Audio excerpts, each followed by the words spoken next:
India மற்றும் பாகிஸ்தான் இடையே காதலுக்காக ஆண்களும் பெண்களும் எல்லை தாண்டுவது வழக்கமாக நடந்து வருகிறது. சில நேரங்களில் அக்காதல் வெற்றிகரமாக அமைந்து விடுகிறது. சில நேரங்களில் காதலன் அல்லது காதலிக்காக சட்டவிரோதமாக எல்லை தாண்டுபவர்கள் போலீசில் சிக்கிக் கொள்கின்றனர்.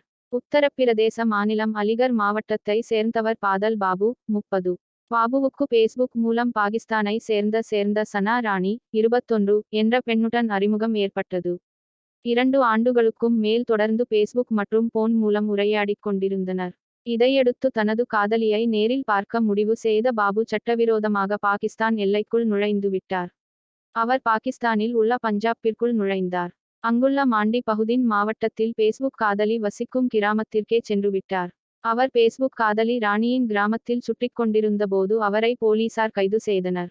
போலீசார் கைது செய்தவுடன் பேஸ்புக் மூலம் பெண் அறிமுகம் ஏற்பட்டதையும் அவரை சந்தித்த வந்ததாகவும் தெரிவித்தார். உடனே போலீசார் அவர் சொன்ன சனா ராணியை போலீஸ் நிலையத்திற்கு அழைத்து பேசினர். இதில் தனக்கு பாபு 2 ஆண்டுகளுக்கும் மேலாக பேஸ்புக் நண்பர் என்றும் அதே சமயம் அவரை திருமணம் செய்ய விரும்பவில்லை என்று தெரிவித்துவிட்டார். இதனால் பாபு அதிர்ச்சியடைந்துள்ளார். காதலியை திருமணம் செய்யலாம் என்று நினைத்த பாபுவிற்கு இது அதிர்ச்சியாக அமைந்தது.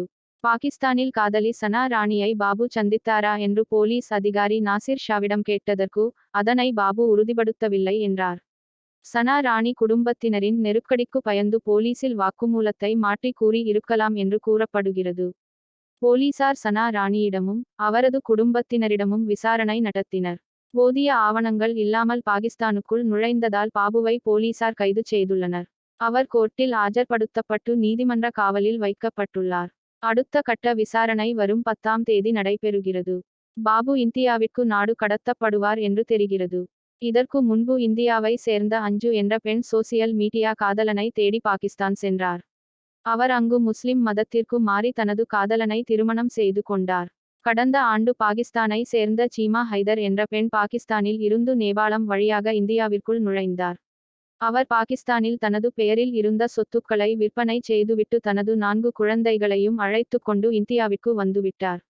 இந்தியாவில் தனது காதலனை திருமணம் செய்து கொண்டார். இதே போன்று பாகிஸ்தானை சேர்ந்த இக்ரா ஜிவானி, 19, என்ற பெண் இந்தியாவை சேர்ந்த முலாயம் சிங் என்பவரை ஆன்லைன் மூலம் காதலித்தார். அவர் கடந்த ஆண்டு நேபாளத்தில் தனது காதலனை திருமணம் செய்து கொண்டார். ஆன்லைன் மட்டுமல்லாது பெற்றோர்களாக பார்த்தும் இது போன்ற திருமணங்களை நடத்தி வைக்கின்றனர்.